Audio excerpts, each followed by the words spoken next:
Hi, my name is Jordy. I'm a recent PhD graduate in Chemical and Biomolecular Engineering in HKUST. I was born in Indonesia, and 9 years ago I went to Hong Kong to pursue my undergrad study, and I lived here ever since. And soon I will be studying a postdoctoral in the University of Wisconsin-Madison in the US.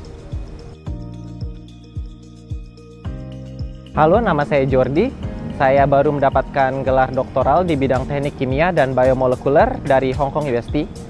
Saya lahir di Indonesia dan 9 tahun lalu saya datang ke Hong Kong untuk menjalankan studi S1 sampai S3. So back in 2013, HKUST is actually ranked first in Asia, and even now it's actually one of the top universities in the world still. And Hong Kong and UST in general is a very international place, so we can meet new people from different parts of the world. So that's one of the reasons why I choose UST. So apart from the fact that Hong Kong and UST is very international and there's a lot of opportunity to meet new friends, it's also because of the amazing community that we have here. We have an amazing CBE community.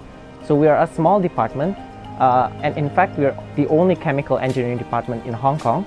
So the friends, the peers, the staffs, the professors, they're all really nice, and the professors are especially helpful. They are willing to help you in anything that you need, basically.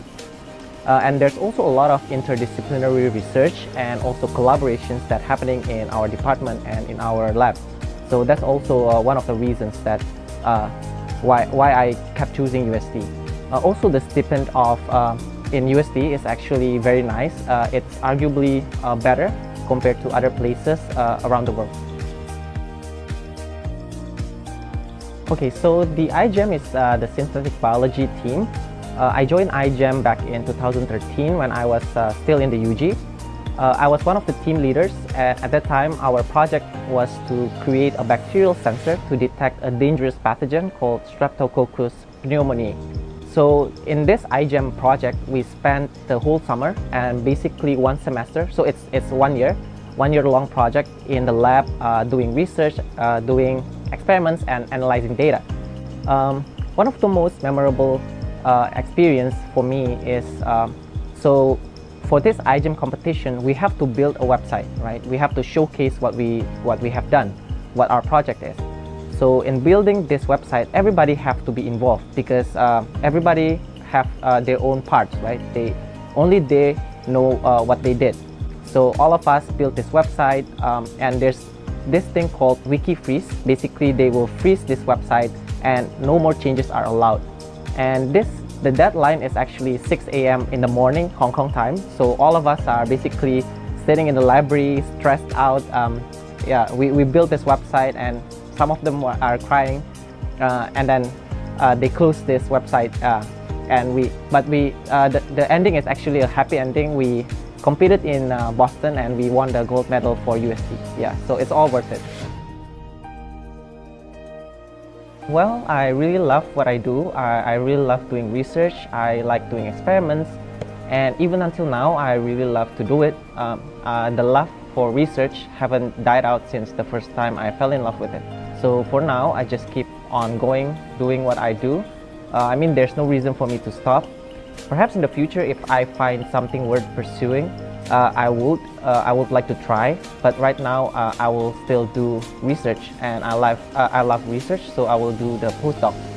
And I'm also a strong believer in science, in particular those related to health. I think this research field will change the world, and I would like to be a part of that change. So HKUST actually helped me a lot in my academic and career goals. Since I'm not in the industry or company just yet, so most of what I've been dealing with is actually with academia. So the people that I consult to is either the staff in my department or my professors. And the professors have been really helping me in the past few years. So as you know, most of the professors in our department have studied abroad.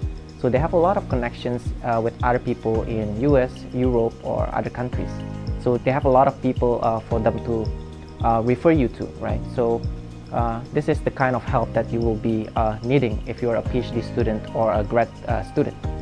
As for the jobs in companies or industries, the department also helped a lot. I noticed that they actively sending emails about job openings and talks. So yeah, I think they all of them want their students to go to a better place. Well, this is a very hard question to ask to an academia, because as a person who pursue like PhD, we are bound to uncertainties. So even in the next year or next 2 years, we don't know what we'll do, because we might change place or we might change topic. But in the next 10 years, what I want to do is I want to do something with a bigger impact. I want to have a bigger impact to the people around me. So right now, what I do is confined. I mean, the impact is confined to myself, and maybe as a TA, I help other people. But 10 years from now, perhaps if I become a professor, my research will have a bigger impact to the people around me, and I will teach students of my own. I will nurture them and basically supervise them. So the impact will be much bigger. Find your passion. So it doesn't have to be in a year or two. Just take it slow, but make sure that you find it and you do what you like. You don't have to compare yourself with other people, because people have different paths. But if you do what you're passionate about, what you like, your work will be 100 times easier. But if you do things that you don't like, then even what you're working on will also not be sustainable.